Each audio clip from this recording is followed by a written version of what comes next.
परम पूज्य श्री महाराज जी के YouTube चैनल को सब्सक्राइब करें तथा पूज्य महाराज श्री जी की कथाओं को सर्वप्रथम देखने के लिए बेल आइकन दबाना ना भूलें।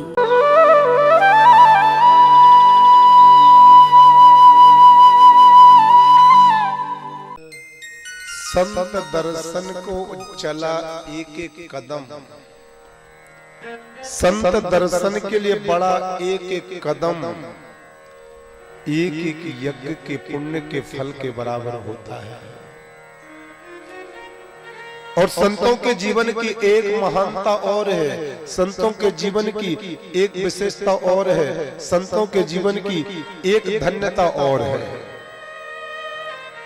संत और गुरु भगवान जहां रहते हैं और जब तक वो लोग रहते हैं तब तक उस स्थान पर सोना सोना सा लगता है। संत जहां होते हैं, गुरु जहां पर होते हैं, उस स्थान पर सोना सोना सा लगता है। और संत जहां से चले जाते हैं वहां सूना सूना सा लगता है। मेरे प्यारे, संत के रहने में और संत के जाने में यही तो एक अंतर होता है। संत जहां होते हैं वहां सोना सोना लगता है, वो संत जहां से चले जाते हैं वहां सूना सूना लगता है।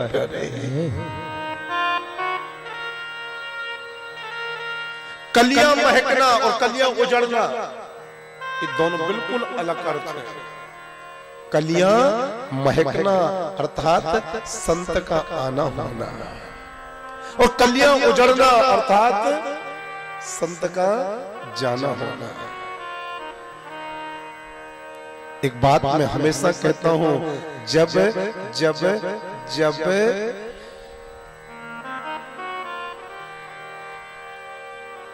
संत आते हैं ना,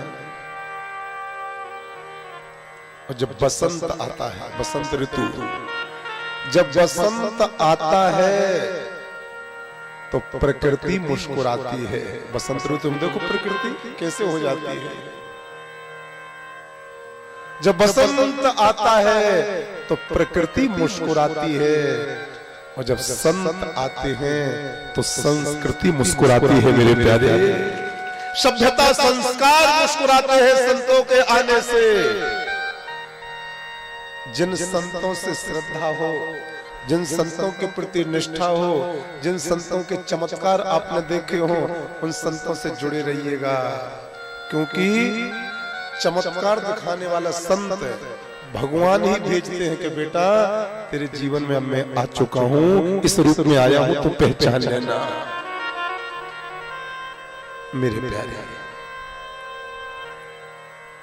एक निवेदन और करना चाह रहा हूं आप सभी से। मेरी पूज्यनीय माताओं, मेरे पूज्यनीय पिता तुल्य जनों, हे सभी संत भगवान, आगे बैठने वाले मोबाइल बंद करें, कथा सुनो।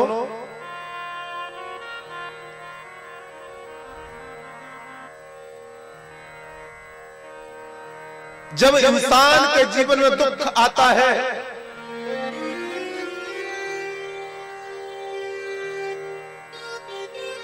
तो मनुष्य उसका कारण दूसरों को बताता है। समझिए, जब इंसान के जीवन में संकट आता है, इंसान के जीवन में विपत्ति आती है, इंसान के जीवन में परेशानी आती है,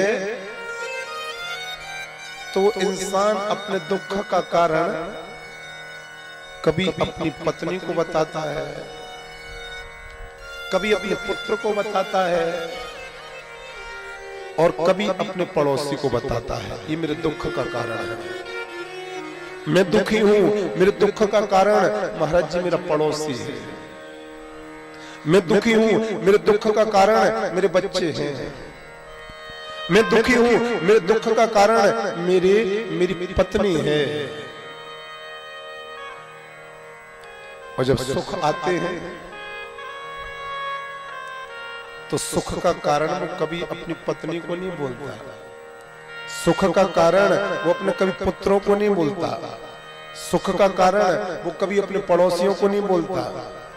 दुख आता है तो कारण कई लोगों को बता देता है, लेकिन सुख आता है तो उसका कारण केवल इंसान खुद को बताता है। महाराज जी, मैंने दिन भर परिश्रम करता था, मैं रात्रि भर परिश्रम करता था, मैं कई रात्रि तक सोता नहीं था, ये सब मेरे परिश्रम के बल पर हुआ है।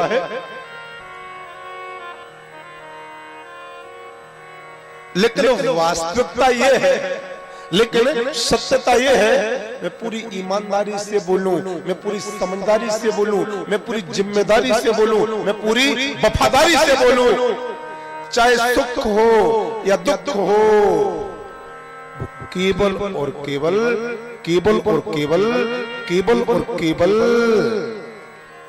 आपके कर्मों के ऊपर जिम्मेदारी है मेरे प्यारे। सुख भी आना वो तुम्हारे कर्मों का फल है, और दुख भी आना वो भी केवल तुम्हारे कर्मों का फल है। दुख आए तो उसका कारण पत्नी को मत बताया करो, पड़ोसियों को मत बताया करो, बच्चों को मत बताया करो, ये तुम्हारे कर्मों का फल है जो तुम्हें दुख मिला। और जब सुख मिले हैं, आनंद मिला है, वो भी तुम्हारे कर्मों का ही फल है मेरे प्यारे। हम लोग दुख किसी और के ऊपर डाल देते हैं, तो वैसे तो पाप थे किसी और के ऊपर, और हमने वो कारण डाल दिया तो पापों की संख्या और बढ़ जाती है।